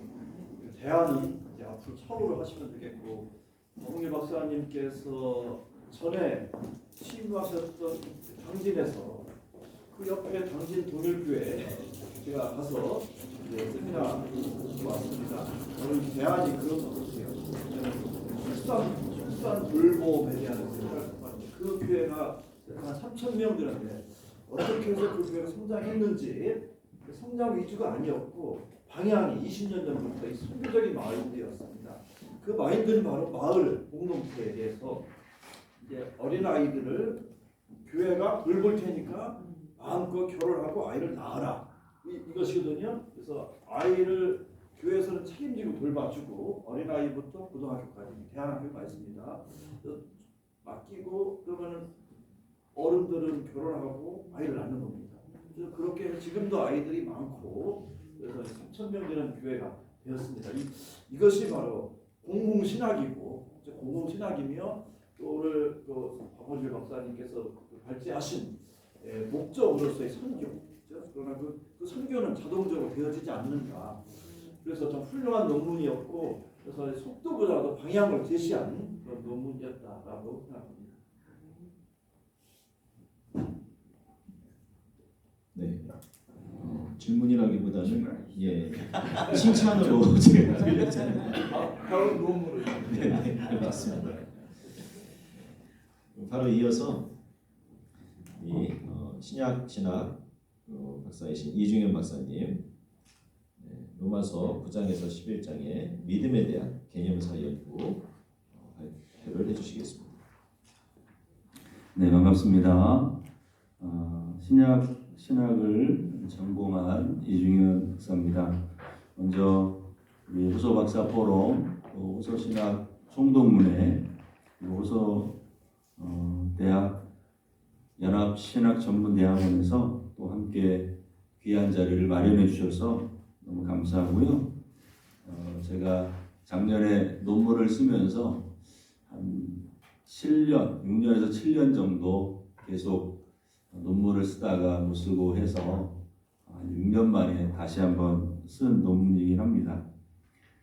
제가 이제 이 주제를 이제 교수님으로부터 받으면서 기존에 그 로마서 1장, 8장 중심으로 되어 있는 연구들은 많이 있지만 9장, 11장에 관련된 연구 논문들은 많이 없다라는 부분을 좀 지적을 해주셔서 이 부분을 좀 연구하게 되었고요. 이 내용에서 우리가 조금 먼저 이해되셔야 될 부분이 있어야 될 것 같아서 개념사에 대한 내용을 좀 설명을 드리고 연구사 가운데 이런 부분이 연구됐습니다라는 걸 좀 설명을 드리고 진행을 해야 될 것 같습니다. 믿음이라는 주제는 성경뿐만 아니라 여러 가지 우리의 삶의 신앙적인 부분에 굉장히 중요한 주제인 것 같습니다. 그러다 보니까 이 주제가 구약에서 말하는 믿음 그리고 이제 시대별로 이 믿음이라고 하는 주제가 어떻게 변화가 되었는가라고 하는 것을 우리가 이해하는 것은 굉장히 중요한 부분이다라고 하는 것인데요. 일반적으로 한국교회에서 믿음이라고 하는 것은 이제 한 가지 주제 정도로 하나의 틀 안에서 만 대두가 되다 보니까 우리가 이제 성경적인 이 개념사에 대한 부분이 좀 필요한 상황이 됐습니다. 이 개념사라고 하는 것은 한 주제에 대해서 이제 과거, 현재, 미래 이렇게 이제 통시적으로 한 번에 봐서 어떤 부분이 변천이 되었는가, 어떤 부분이 발전이 되고 어떤 부분이 쇠퇴했는가라고 하는 것을 연구하는 방법이기입니다. 그래서 이 개념사에 대한 내용을 좀 더 설명을 드리면 거시적으로 보면 이 개념의 의미를 추론하게 될 수 있고 미시적으로 보면 이제 그 저자가 가지고 있는 이 신학적인 내용들이 어떤 부분이었나라는 부분을 알아가는 것이 중요한데 대부분의 이런 부분들을 규명하는 것은 쉽지 않은 부분이 있다라고 하는 것이죠. 그래서 이 부분을 그냥 개념사적으로만 보면 안 되고 전승사적인 내용과 편집사적인 도움을 받을 때 이 저자의 사상과 연결을 해서 이것이 어떻게 발달이 됐는가라고 하는 것을 우리가 이제 접하고 그것을 더 깊이 이해할 수 있다라고 하는 것이고요.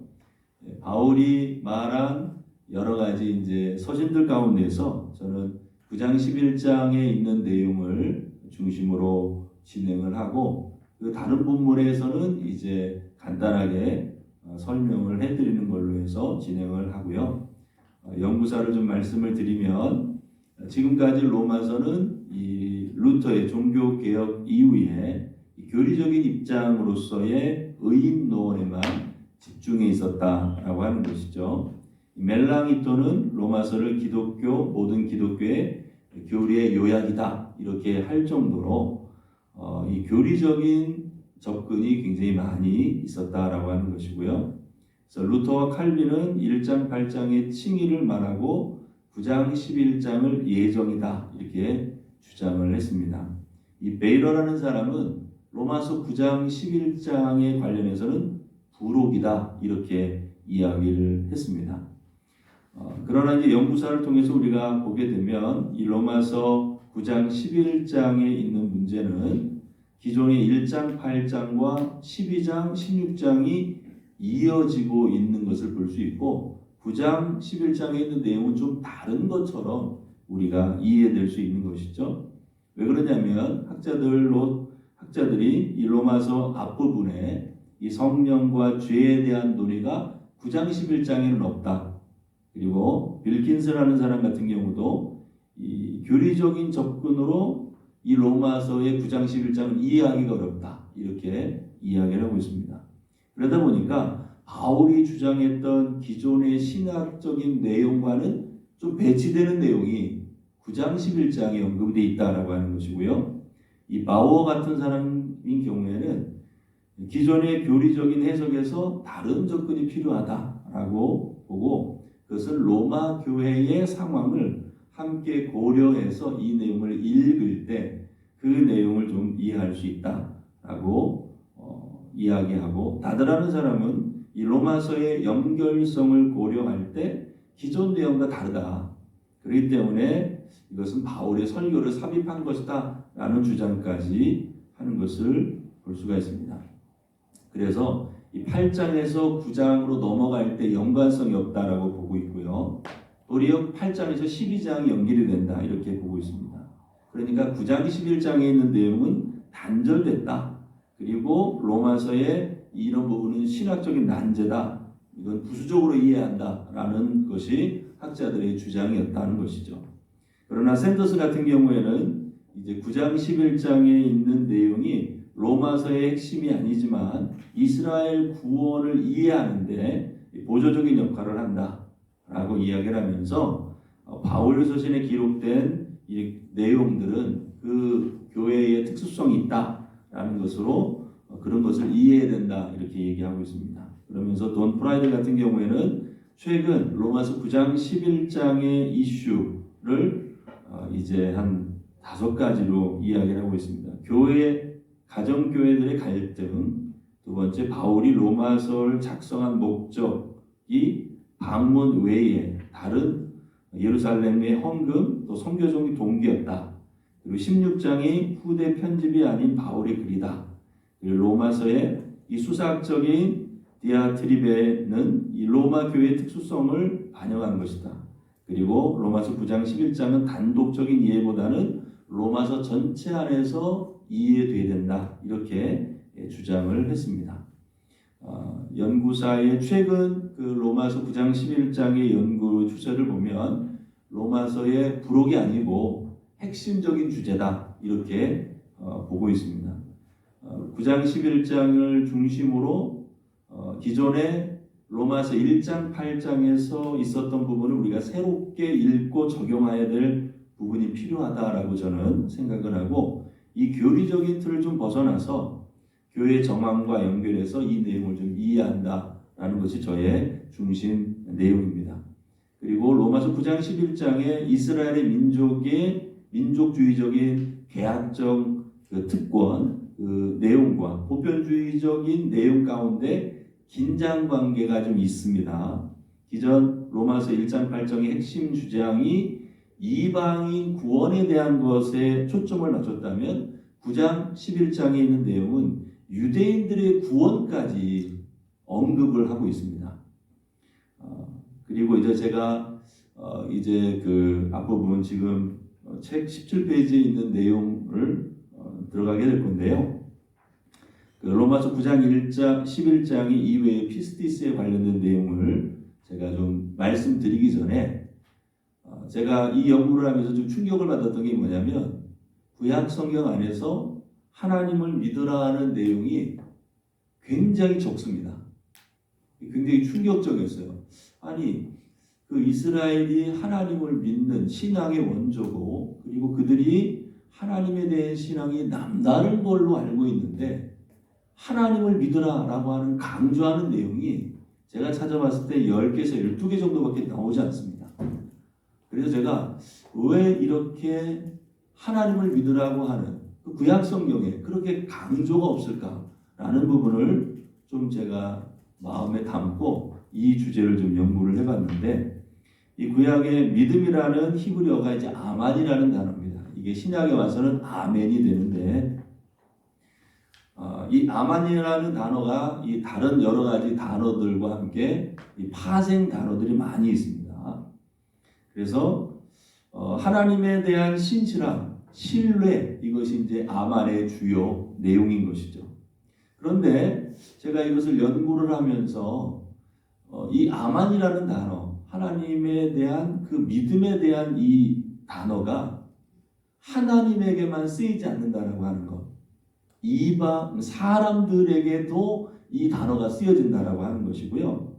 심지어는 이방 신들에게도 이런 단어가 그대로 적용이 되는 것을 보면서 좀 놀라지 않을 수 없었습니다. 그래서 저는 이제 이 로마서 9장 11장의 피스티스에 관련한 이 구약 성경에서는 이제 주제가 굉장히 많습니다. 그 믿음에 대한 본문들이 많이 있다 보니까 그것을 다 파헤쳐 본다고 하면은 그거 자체 하나만으로도 그냥 논문이 될 수밖에 없는 상황이어서 저는 이제 언약에 관련한 이 세 가지 언약을 좀 중심적으로 살펴봤습니다. 아브라함의 언약, 15장 창세기 15장 6절에 있는 부분, 그리고 시내산 언약, 출애굽기 19장 1절에서 24장 1절에서 11절까지 있는 이 시내산 언약, 세 번째 바벨론 포로 이후에 하나님이 새 언약을 말씀하시는 예레미야와 에스겔, 그 이후에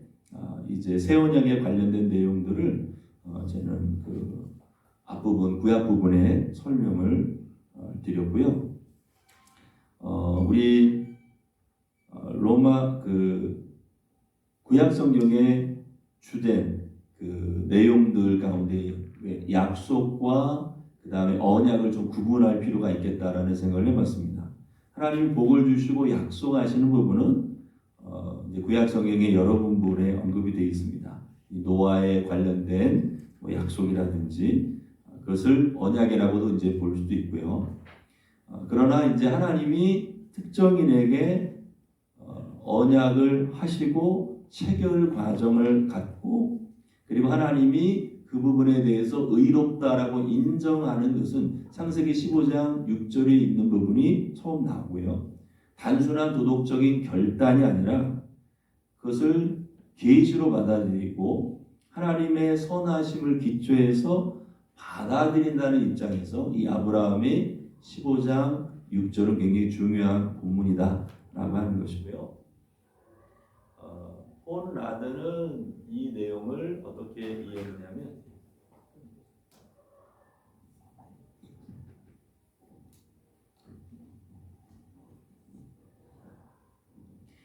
폴란드는 의롭다라는 주제를 그 제사장의 죄의 선언과 똑같다 이렇게 언급을 하고 있는데 저는 이제 이 부분에 동의할 수 없는 것이 제사를 의탁해서 어떤 절차에 의해서 의롭다라고 하는 것과 그 다음에 아브라함을 통해서 하나님이 의롭다라고 하는 것은 좀 다르다. 왜 그러냐면 제물과 제사의 과정을 한다고 해서 그것이 어떤 의로운 것을 성취했다라기보다는 과정을 순종한 것인데 그것이 죄 사함 받았다라고 하는 건 의로운 것과 같다. 동의할 수 없는 거라고 생각하고요. 의로워서 의롭다라고 한 것이 아니기 때문에 좀 차이가 있다 이렇게 저는 좀 봤습니다. 그리고 이제 믿음과 언약에 관련된 내용이 17페이지에 나와 있는데 하나님이 한 개인 아브라함과 그 후손을 대상으로 이제 언약하시는 그 내용, 그 언약의 표징으로 이제 아들을 주시는 것까지를 우리가 생각해 보면 믿음과 그 언약의 관계는 굉장히 중요하다라고 하는 것이고요. 두 번째, 이 시내산 언약에 관련한 것은 믿음과 순종에 관련된 내용을 볼 수가 있습니다.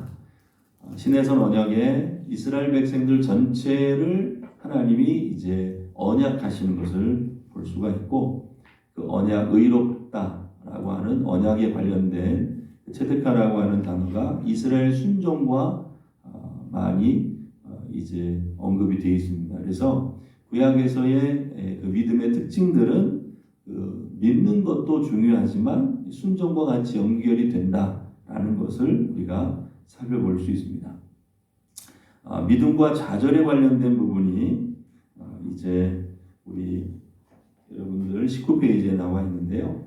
19페이지에 보면 이 이스라엘 백성들이 민족적으로 언약을 받긴 했지만 그러나 그 언약의 순종의 과정들이 순탄치 않고 불순종의 역사가 진행이 되면서 하나님의 어떤 심판에 관련한 부분으로 계속 나아가는 걸 볼 수 있고 그리고 이제 이 좌절을 통해서 이스라엘 백성들이 포로로 이제 진행이 되면서 바벨론 포로 아수르에 의한 이런 여러 가지 심판을 맞이하게 되면서 그 심판에 대한 내용들을 이제 하나님이 새 언약으로 예언자들을 통해서 말씀하신 걸 볼 수가 있습니다. 그러면서 이 새 언약에 관련된 내용을 선지자들이 이야기를 하지만 이 새 언약이라는 것은 과거 하나님이 이스라엘 백성들과 시내산 언약에서 했었던 그 언약을 다시 한번 이제 리바이벌하는 그런 관점이다. 그리고 거기에 예언자들 예레미야 같은 경우는 변화의 초점을 두어야 한다라는 부분을 굉장히 강조하고 있다는 것을 볼 수가 있고 거기에 대해서 실패하는 과정을 볼 수가 있습니다.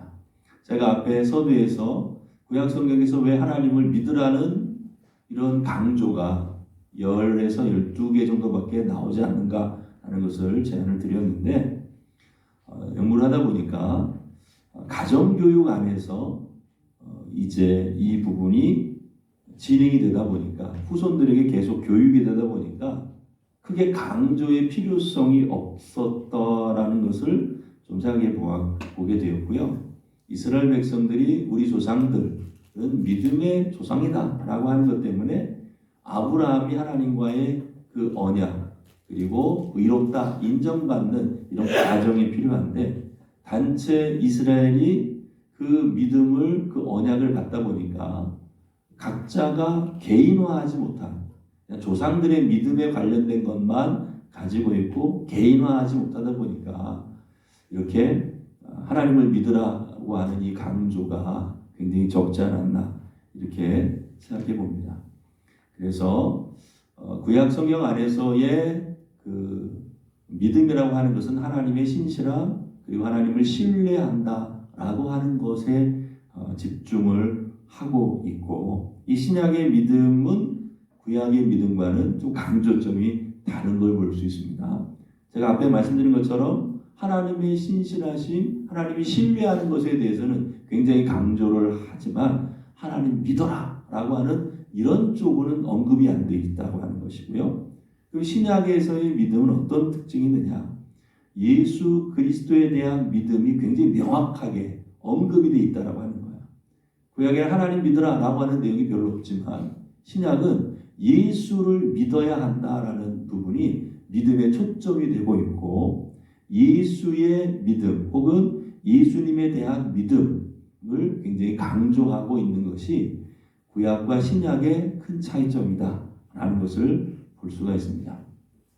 그리고 이제 데살로니가전서, 갈라디아서, 고린도 전후서에 나와 있는 바울이 강조하는 믿음은 거의 그 공통점이 뭐냐면 그 교회 안에서 연약하고 부족한 부분을 채우는 것에 초점을 두고 있습니다. 데살로니 같은 경우에는 환난을 당하는 성도들이 굉장히 많은 상황에서 믿음 가져라 이렇게 강조할 수가 없는 것이죠. 그래서 바울은 그 당시에 그런 교리적인 믿음으로는 이 성도들을 어떻게 이끌 수 없다라고 판단이 됐기 때문에 고난당하신 예수의 믿음을 굉장히 강조하면서 너희가 당한 그 환난 예수님도 당하신 것이고 우리에게 위로가 될 것이다, 위로가 있을 것이다 라고 하는 그런 믿음을 강조하는 걸 볼 수가 있습니다.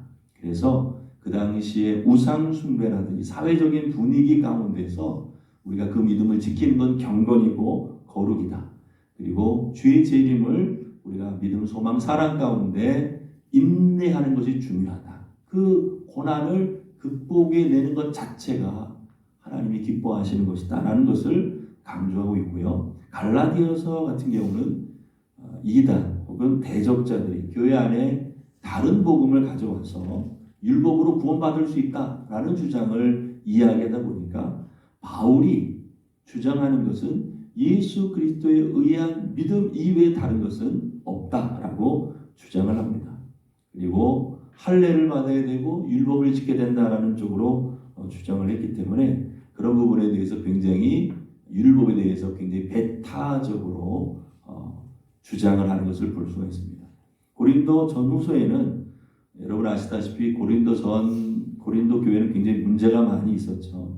음행, 약탈, 우상 숭배, 중상, 술 취한 자와의 교제, 교회가 세상과 구별되는 믿음을 가져야 된다라는 쪽으로 강조를 하고 있고 교회가 하나의 공동체다, 하나의 몸이다 라고 하는 것, 그 안에 은사가 있지만 공동체를 세워야 된다.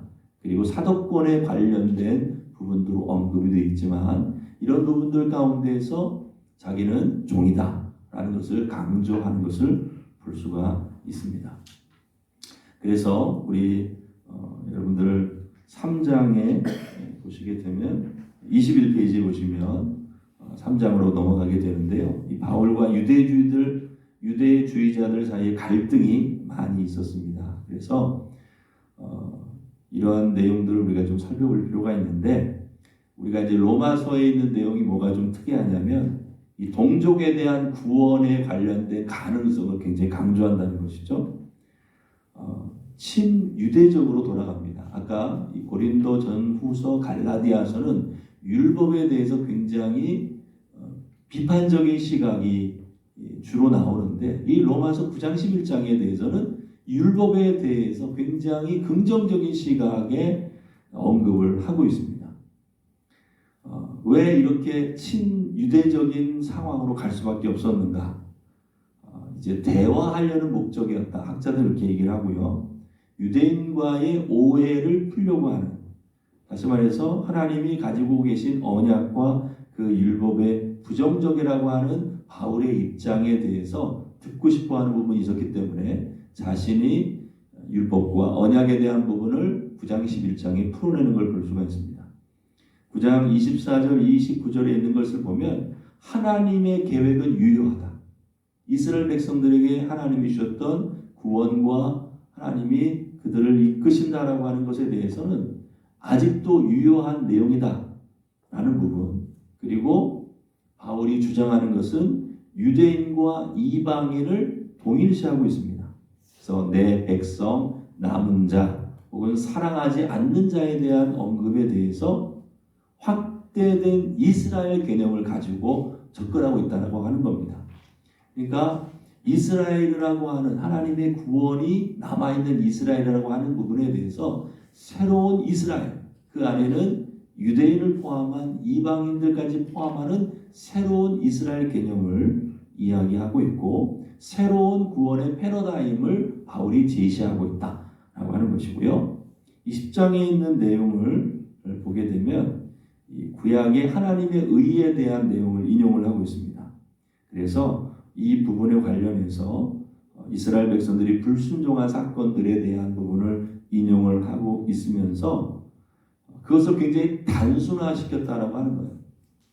어떤 순종을 해야 되고 그 순종에 대한 어떤 절차의 확증이 필요하고 이런 어떤 것이 아니라 마음으로 믿는 게 중요하고 입으로 시인하는 게 중요하다라고 굉장히 단순화시키면서 주의 이름을 부른 자는 누구든지 구원을 얻는다라고 하는 이 보편적인 신앙으로 다가가고 있다라는 것이죠. 이 로마서가 바울이 개척한 교회가 아닌데도 불구하고 거기에 이제 편지를 보내고 관심을 갖는 이유에 대해서 우리가 여러 가지를 생각해 볼 수 있지만 그 내용은 제가 나중에 좀 더 말씀을 드리도록 하겠습니다. 그러면서 바울이 9장의 친유대적인 내용을 이야기하면서도 유대인들의 잘못된 믿음에 대해서도 지적을 하고 있습니다. 그것은 행위만 의지하는 부분에 대한 부분을 언급하고 있고, 그리고 율법에 대해서 부정적인 내용도 언급은 하고 있습니다. 그러니까 율법으로 의롭게 한다라고 하는 부분에 한계가 있다라는 것을 이야기해주고 있고, 유대인들 자체가 배타적이다라는 부분을 얘기를 하고 있습니다. 그래서 유대인들 이외 다른 사람들에 대해서는 배타적인 부분을 지적을 하고 있습니다. 그 11장에 가게 되면 이제 이 유대인들의 구원에 관련된 내용을 설명해 주고 있는데 그 배경을 우리가 좀 이해할 필요가 있습니다. 여러분 아시다시피 고린도 교회에 브리스길라와 아굴라의 내용이 언급이 나오고 로마서 16장에도 브리스와 아굴라에 대한 내용이 나옵니다. 아시겠지만 이 클라우디우스 황제 때 유대인들을 이제 로마에서 전부 나가라라고 하는 유대인 추방 명령 때문에 이제 이제 유대인들 중심이 됐던 로마 교회가 유대인들이 없어지게 됩니다. 그러다 보니까 기존에 있던 이방인들이 주축이 되는 것이죠. 이 주축이 되다 보니까 나중에 이제 유대인들의 추방 명령이 이제 해제가 되고 다시 로마 교회로 왔을 때 이방인들이 주축이 되어버린 겁니다. 그러다 보니까 이방인과 유대인들의 관계가 굉장히 태세가 전환이 된 것을 볼 수가 있고, 강한 자와 약한 자에 대한 내용이 강한 자가 이방이 되어버리고 약한 자가 유대인들이 되어버리는 상황이 되어버렸습니다. 그러다 보니까 이제 14장에 보면 그 교회 안에서 겸손해야 된다. 상호 비방하지 말아야 된다. 그리스도를 모델로 삼아야 된다. 15장에. 그리고 2장 로마서 2장에 보면 서로 용납해야 된다. 비판하지 말아야 된다. 음식과 특정한 날에 대한 비판을 하지 말아야 된다. 이 둘 다의 입장을 함께 고려하면서 이야기하는 걸 보면 강한 자와 약한 자에 대한 내용을 우리가 이해할 수 있고, 그리고 이 하나님께서 구원의 계획을 여지를 열어놓으시는 것은 원가지와 접붙이는 가지에 대한 내용을 이야기하면서 하나님의 구원의 신비에 대한 내용을 바울이 언급하는 것을 볼 수가 있습니다. 그러므로 말미암아서 이제 로마서 9장 11장에 나타나는 크리스천의 참된 그 피스티스, 바울의 선포와 믿음의 대상 1장 8장에 나와 있는데, 이 부분이 이제 우리가 기존에 교리적 중심에서 가지고 있었던 내용들을 이제 지금 하나님의 구원의 신비, 유대인이나 헬라인이나 구별이 없이 하나님의 구원의 역사가 이루어진다라는 내용이 그 부분이고요.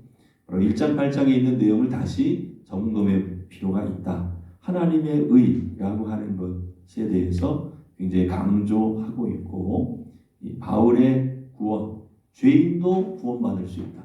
유대인들 입장에서 이게 충격이